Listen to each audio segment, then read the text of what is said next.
Il te raconte toujours la même histoire. Des A légendaires. Des pilotes nés pour tuer. Des héros écrits dans les livres. Mais cette histoire commence autrement. Elle commence avec un gamin de 22 ans, assis dans un P-38 encore froid, les mains tremblantes, le casque mal ajusté et la gorge serrée par quelque chose qu'il ne veut pas appeler la peur. Son nom, William Carter. 6 missions. Aucune victoire. 2 amis perdus en combat. Ce matin-là, au-dessus de la Nouvelle-Guinée, le ciel est limpide.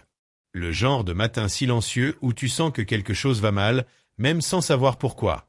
À 6h42, Carter roule sur la piste.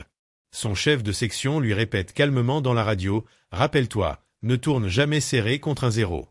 Jamais. » C'était la règle absolue du Pacifique. Le P-38 était rapide, puissant, solide, mais dans un virage horizontal contre un zéro, c'était une mort certaine. Carter le savait. Tout le monde le savait. Et pourtant, dans quelques minutes, il allait faire exactement ce qu'on lui avait interdit. Et cette désobéissance allait changer toute la guerre aérienne. L'escadrille monte à 12 000 pieds. Le soleil écrase la verrière, transformant le cockpit en four. La sueur coule déjà le long de son col. À 6h59, un grésillement traverse la radio. Contact visuel. Plusieurs silhouettes à 2 heures. Carter cherche, plisse les yeux. D'abord, rien. Puis les voit. 8-0. En position haute. Avec l'avantage total. Le cœur du jeune pilote se serre. L'escadrille américaine est trop basse, trop lente, trop exposée. Et soudain, l'ordre tombe « break, break, break ». Les zéros plongent comme des couteaux blancs, silencieux, précis. La première rafale passe si près qu'elle fait vibrer les ailes du P-38. Carter panique. Au lieu de plonger et gagner de la vitesse comme on le lui avait appris, son corps réagit avant son cerveau. Il tire le manche. Sec. Viol. Horizontal. Le virage interdit. Le geste suicidaire. L'erreur mortelle. Le P-38 tremble. La structure proteste. Carter croit sentir le métal se tordre sous ses pieds. Les zéros derrière lui sourient presque, l'Américain vient de signer son arrêt de mort. Mais alors, quelque chose d'impossible se produit. Le P-38 ne décroche pas. Il glisse. Une dérive étrange, incontrôlée, qui surprend totalement le pilote japonais. Pendant une fraction de seconde, Carter se retrouve derrière le zéro leader. Il appuie sur la gâchette. 3 rafales courtes. Le zéro explose dans un flash orange. Carter ne comprend pas ce qui vient de se passer. Personne ne comprend. Ce virage aurait dû le tuer. Mais il a fonctionné.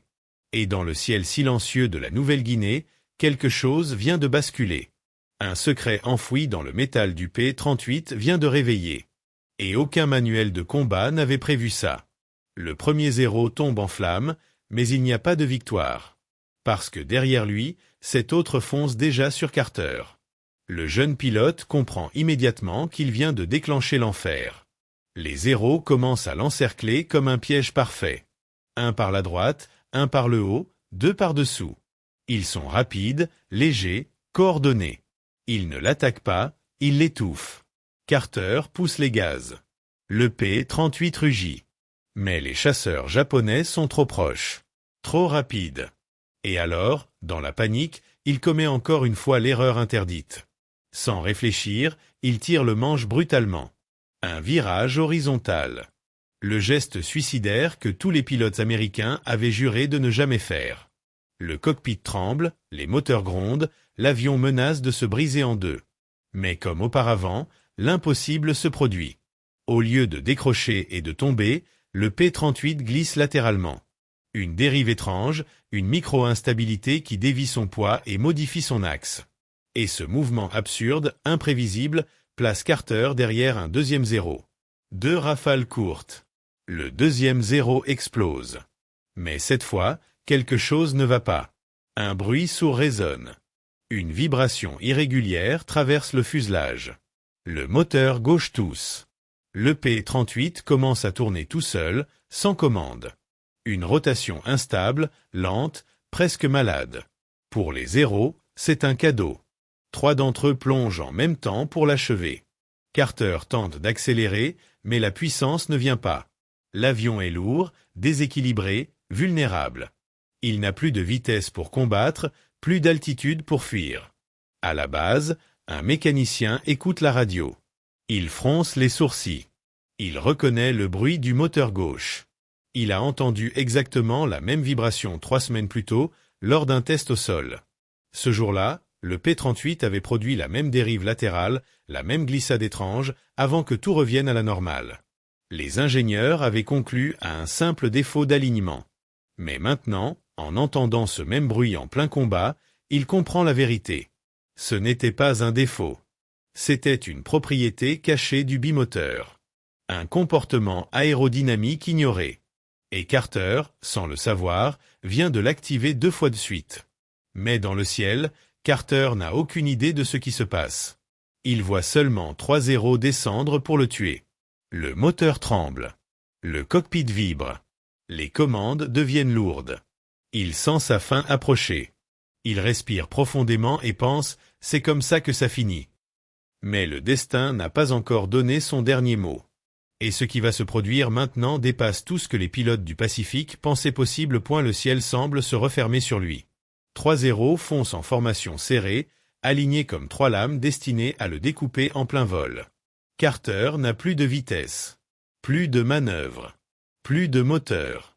Ce que personne ne sait, c'est que le P-38 n'est pas seulement en train de perdre de la puissance.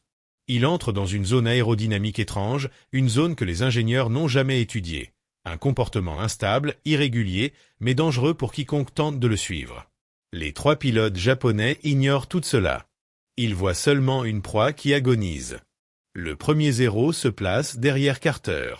Le deuxième glisse sur sa gauche. Le troisième ferme la trajectoire par la droite. Carter ferme un instant les yeux. Il respire. Puis il les rouvre et quelque chose d'instinctif, d'animal, s'éveille en lui. Au lieu de lutter contre l'instabilité, il l'accompagne. Il pousse légèrement le manche, presque à contre-intuition. Le P-38 s'incline, oscille et glisse dans un mouvement chaotique, impossible à prédire. Le moteur gauche tousse. L'avion tombe 2 secondes, remonte brutalement, pivote sur l'aile. Un mouvement difforme, irrégulier, mais totalement imprévisible. Le premier zéro tente de corriger son approche. Impossible. Sa trajectoire se brise. Il dépasse Carter sans le vouloir, exposant tout son ventre métallique. Carter tire une courte rafale. Le zéro explose. Les 2 pilotes japonais restants sont déstabilisés. Aucun manuel, aucune formation n'a prévu un P-38 capable d'un tel comportement. Ils hésitent. Carter tente de stabiliser son avion. Mais le P-38 vrille encore, dérive, lutte pour rester en ligne droite. Il est lourd, blessé, instable. Les 2 derniers zéros plongent de nouveau. Cette fois, synchronisés. Mais au moment où ils entrent dans la courbe pour le verrouiller, un phénomène incroyable se produit. Le P-38 décroche. Pas un décrochage classique. Un micro-décrochage asymétrique, brutal, qui crée une distorsion d'air autour de lui. Les 2 zéros entrent dans cette turbulence invisible. Le premier se désaligne instantanément. Le second le heurte en tentant d'éviter la déviation. Un choc métallique. Une explosion. 2 silhouettes japonaises qui se disloquent dans le ciel. Carter regarde, abasourdi. Il n'a pas tiré. Il n'a pas manœuvré pour les abattre.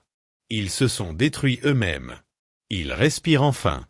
Mais une vérité glaçante s'impose à lui. Il n'a pas survécu grâce à son talent. Il n'a pas survécu grâce à son entraînement. Il a survécu parce que le P-38 possède un comportement secret que personne ne connaissait. Une anomalie. Un défaut. Ou peut-être quelque chose de bien plus dangereux. Le ciel redevient silencieux. Pas un tir. Pas un moteur ennemi. Seulement le souffle irrégulier du P-38, comme un cœur épuisé battant à contretemps. Carter regarde autour de lui. Les 8 zéros ne sont plus là. Certains abattus, d'autres détruits par leur propre manœuvre. Il ne comprend toujours pas comment il est encore en vie. Le moteur gauche vibre dangereusement. La verrière tremble. L'avion semble prêt à se disloquer. Carter tourne lentement vers la base. Chaque seconde est un pari contre la mort. Le P-38 perd de l'altitude, la puissance s'effondre. À la radio, une voix finit par apparaître. « Carter ? Répondez, vous êtes toujours en vie ?» Il murmure « Je crois, oui. Mais je ne sais pas comment. » On ne lui dit pas qu'ils avaient déjà préparé l'annonce de sa perte. Personne ne survit à 8-0. Personne. Le moteur gauche s'éteint à 5 minutes de la base. Silence. Un silence terrifiant. Carter descend en planée, utilisant la poussée du moteur droit pour garder un minimum de contrôle. La piste apparaît enfin. Minuscule. Trop loin. Trop courte. Il aligne l'avion comme il peut. Le nez plonge. Les roues touchent la terre. Le P-38 rebondit violemment, glisse sur le côté, soulève un nuage de poussière. Puis s'arrête. Un silence total. Carter ouvre lentement la verrière. L'air brûlant lui frappe le visage. Il inspire comme si c'était la première fois. Les mécaniciens accourent. L'un d'eux saute sur l'aile, observe le moteur gauche, puis regarde Carter dans les yeux. Ce n'était pas de la chance. C'était autre chose. Les ingénieurs démontent le moteur. Ils découvrent le secret. Sous certaines conditions de couple et de compression, le moteur gauche créait une poussée latérale minuscule mais suffisante pour provoquer un microvortex, un tourbillon d'air capable de perturber tout avion tentant de suivre de trop près. Un défaut mécanique. Un accident. Mais aussi une arme. Une arme que Carter avait activée par instinct. Sans le savoir. Sans le vouloir. Le lendemain, les pilotes donnent à ce phénomène un nom officieux, la courbe fantôme. Une manœuvre interdite, imprévisible, impossible à reproduire volontairement. Mais qui avait changé le cours du combat. Carter, le jeune pilote sans victoire, venait d'accomplir l'impensable. Il avait renversé l'avantage des héros avec une erreur. Les jours qui suivent sont un tourbillon. L'histoire du jeune pilote qui a survécu à 8-0 se répand comme un feu dans la base. Personne n'y croit vraiment. Personne ne comprend comment un gamin sans expérience a réalisé ce qu'aucun n'en avait accompli. Les ingénieurs testent le P-38 encore et encore. Ils essaient de reproduire la dérive, l'instabilité, la microturbulence. Parfois elle apparaît, parfois non. Comme un fantôme mécanique. Un caprice du métal que seule la peur, la panique ou l'instinct semblent réveiller. Ils notent chaque détail, chaque vibration, chaque angle. Et finissent par comprendre la vérité. Ce que Carter a fait ne peut pas être enseigné, ne peut pas être maîtrisé, ne peut pas être répété à volonté. Ce n'est pas une manœuvre. C'est un phénomène. Un phénomène né de 3 choses. Un moteur instable, une poussée imparfaite et un pilote qui a osé violer toutes les règles. La haute direction aérienne refuse d'en faire une technique officielle. Ce serait trop dangereux, trop imprévisible, trop lié au hasard. Mais dans les hangars, entre les mécaniciens et les pilotes, un mythe se crée. Un murmure. Un secret transmis à voix basse. Si jamais tu es encerclé, si tu sens que tout est perdu, laisse le P-38 glisser. Ne lutte pas, accompagne-le. Peut-être, il fera la courbe fantôme. Carter, lui, refuse le titre de héros. Il dit toujours la même chose, je n'ai pas été brillant. J'ai juste survécu. Mais les survivants du Pacifique savent la vérité. Ce jour-là, dans le ciel de Nouvelle-Guinée, un pilote qui n'aurait jamais dû rentrer a brisé l'arrogance japonaise. Il a montré que même l'avion le plus redouté du Pacifique pouvait être surpris. Que même un 0 pouvait être dépassé. Non pas par la supériorité technique. Non pas par la stratégie. Mais par quelque chose que personne ne peut prévoir. Une erreur. Une faiblesse qui devient une force. Un défaut qui devient une arme. Une panique qui devient une légende. Et c'est ainsi que l'histoire retiendra son exploit. Le jeune pilote qui, en commettant l'erreur la plus interdite du Pacifique, a découvert un comportement caché du P-38 que personne n'avait osé imaginer. Une anomalie. Un miracle technique. Une manœuvre née du chaos. La courbe fantôme.